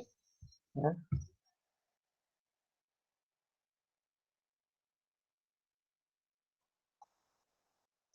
Ini dikatakan daily supplementation of 500 milligrams quercetin containing the bioavailable amount of quercetin is as present in approximately 100 of red onions for 4 weeks significantly reduce elevated plasma uric acid concentration in healthy males pada laki-laki ya. Dan banyak sekali penelitian-penelitian yang menyatakan bahwa quercetin itu sangat baik untuk inaktivasi dari santin oksidase. Ya. Jadi dia kalau dikatakan tadi di penelitiannya dilakukan di publikasi di British Journal of Nutrition tadi dikatakan bahwa quercetin itu akan bisa menyebabkan penurunan asam urat, tetapi mekanismenya adalah dia akan menghambat aktivitas dari santin oksidase. Ini yang harus saudara pahami. Maka kita perhatikan, quercetin ada di buah. Yang paling baik itu adalah dari yang tidak tinggi fruktosa. Contohnya apa?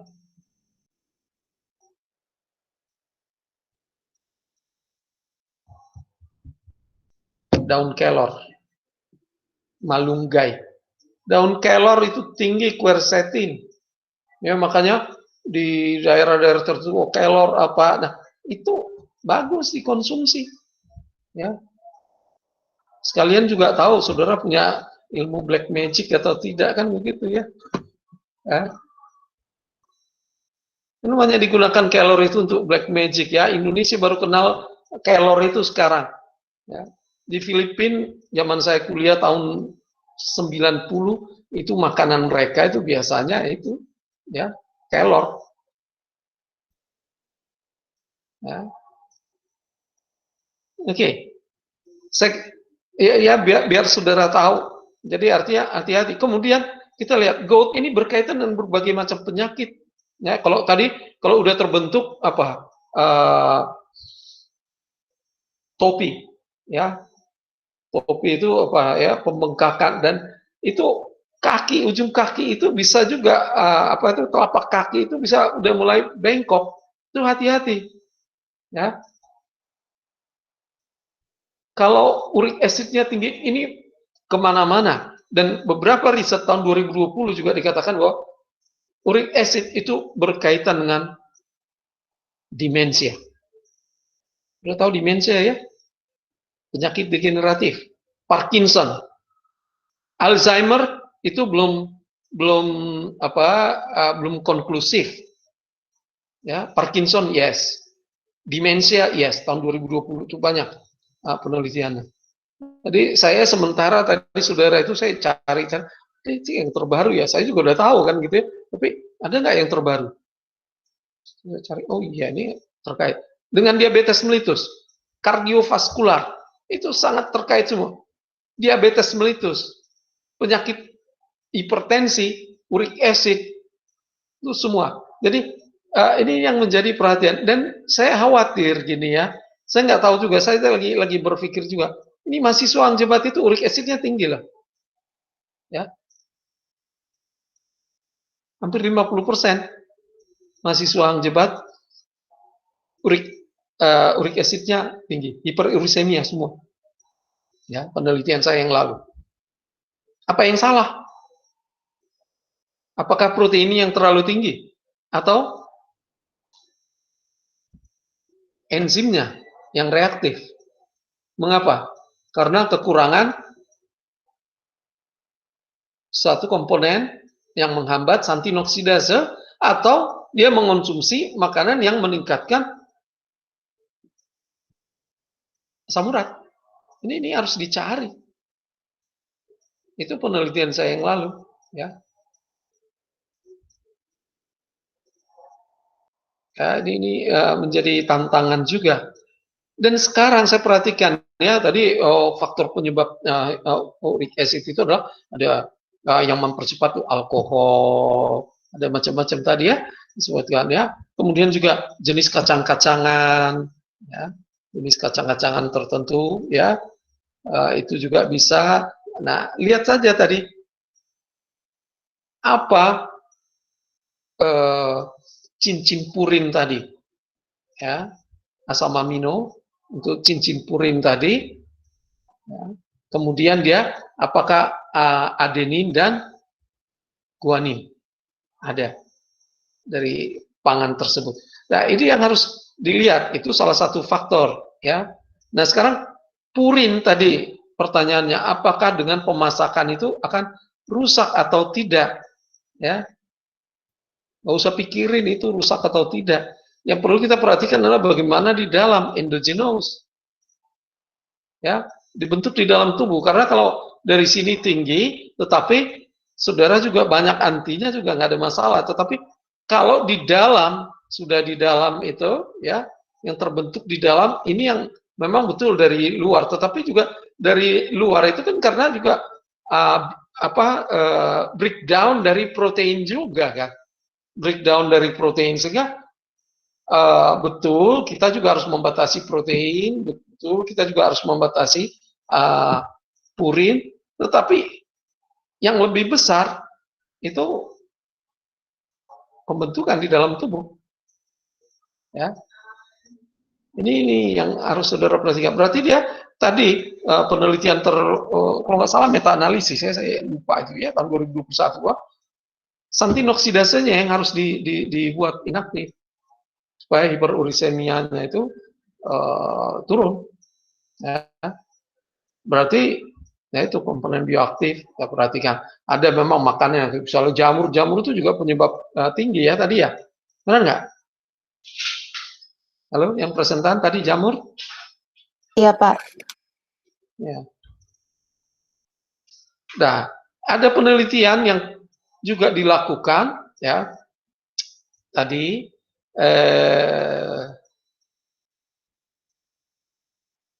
seri atau buah seri.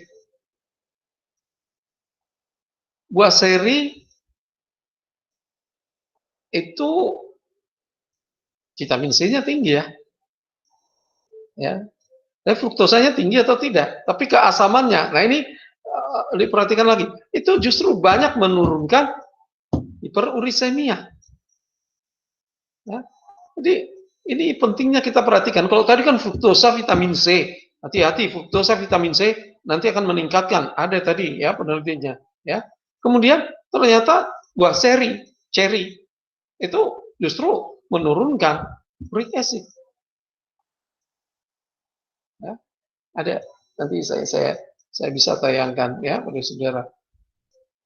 Nah, ini hal-hal seperti ini yang harus kita perhatikan ya, tetapi paham dulu metabolismenya.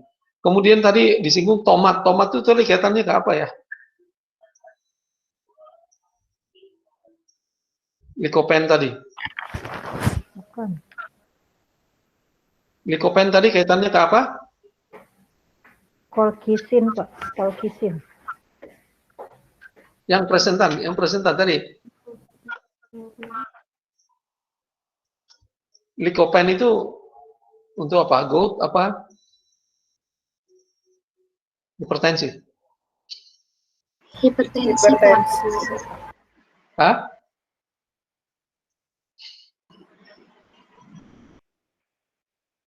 Hipertensi, Pak. Oke. Tomat yang seperti apa?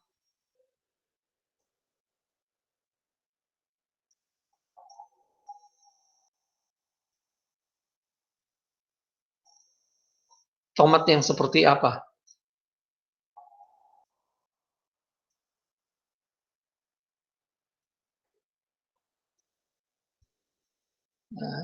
Tomat itu yang kan sudah direbus. ya. Jadi bioavailabilitas dari likopen itu akan lebih tinggi pada tomat yang sudah diolah, dipanaskan, dibandingkan dia dalam bentuk fresh. Ya, makanya pertanyaan saya, tomat itu sayur atau buah?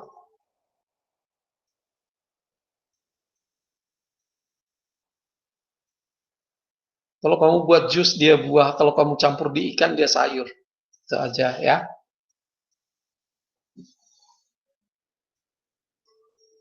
Kamu cari sejarahnya nanti ya di Amerika itu ya. So, pernah itu mendiskusikan tomat itu sayur atau buah, itu wah ribet ya. Ternyata ya sudah diambil kata sepakat kalau kamu bikin jus dia tomat ya. Kalau dibikin jus dia tomatnya berarti itu buah ya. Walaupun sekarang jus belum tentu buah ya, bayam pun dibikin jus juga sekarang ya. Jadi memang kacau lagi. Ya sudah, nggak usah perhatikan, kayak perlu kita pahami adalah bagaimana likopen itu akan tinggi kalau kita apakah ya dibuat dalam bentuk pasta. Pasta itu berarti pengolahan ya, seperti itu. Atau kalau kamu mau buat jusnya di apa dulu, tomatnya dikukus dulu, udah gak enak, udah asem ya. Seperti itu ya. Ya ini juga harus diperhatikan. Artinya apa? Kita bisa modifikasi. Kalau saya buat misalnya apa masakannya kuah ikan berkuah, tomatnya dibanyakin misalnya, atau masak ayam misalnya ayam negeri kan gitu ya, tahu banyak kelemahannya. Tapi masak dengan tomat banyak, itu juga kita mendapatkan makanan yang likopennya juga tinggi. Artinya gini, kalau pada akhirnya kita lihat sebenarnya ya semakin banyak jenis makanan yang kita makan, maka kan semakin semakin baik makanan tersebut terhadap kesehatan kita. Maka di Jepang itu kan mereka tadi kalau saudara sebutkan penyebab apa itu apa tadi nori ya, rumput laut ya, itu tinggi purinnya atau rendah? Ayo. Rumput laut purinnya tinggi, Pak. Tinggi. Sekarang orang Jepang uric acidnya tinggi atau tidak? Bandingkan dengan orang Manado, ya. Orang Manado itu anak-anak ya, itu udah uric acidnya udah tinggi, ya.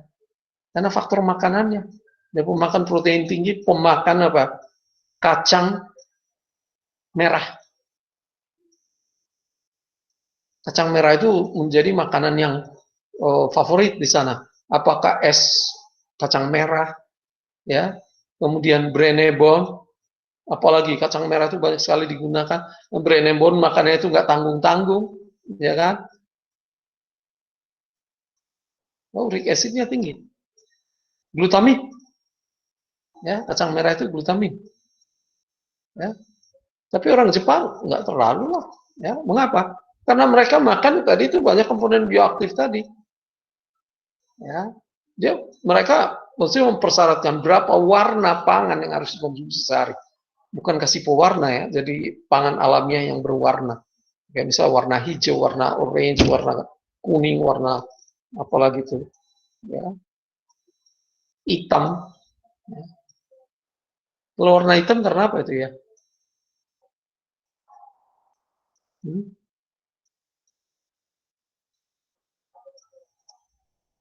Warna hitam? Pigmen apa warna hitam?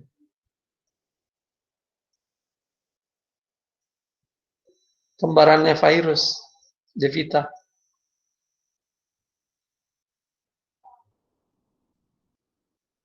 Pigmen apa? Kalau saya warna hitam itu apa yang namanya?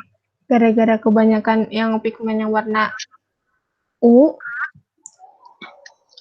Ya, antosianinnya Ya, yang tinggi kan, jadi seperti apa, kedelai hitam dan lain-lain ya. Ini ya harus dipahami ya, seperti itu. Ya. Ada dulu buah ya, saya lupa tuh buah, udah susah sekarang dapat tuh ya. Nah waktu saya kecil itu pasti kalau main-main tuh cari itu buah itu sekali makan. Makanya jarang kurang vitamin C. Padahal zaman dulu itu makanan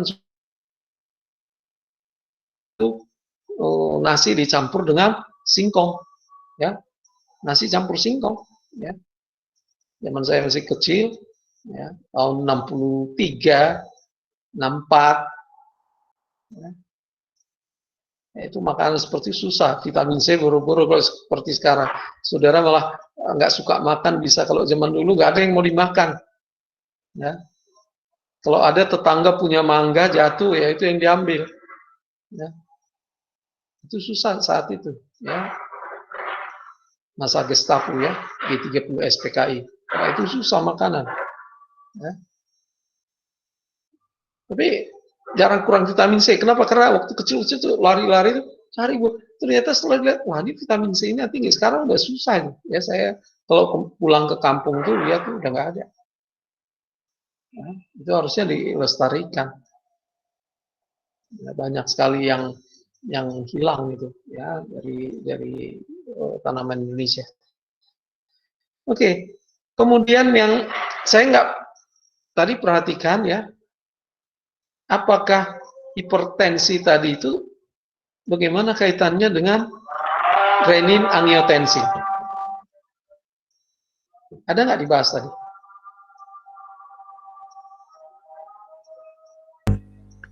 Belum dibahas Pak di PPT. Belum ya? Ya, oke. Sambil kita ini karena azan ini ya, kita Mbak Siko, kita istirahat dulu setengah jam ya. Bila ada yang mau sholat silakan, nanti coba ditambahkan itu ya, dicari nanti kaitannya renin angiotensin. Mengapa saya sampaikan tuh? Kenapa kita selalu berfokus pada garam? Kan gitu kan? Hipertensi pasti garamnya yang dikurangi kan, semua seperti itu. Ya. Oke, 30 menit kita istirahat.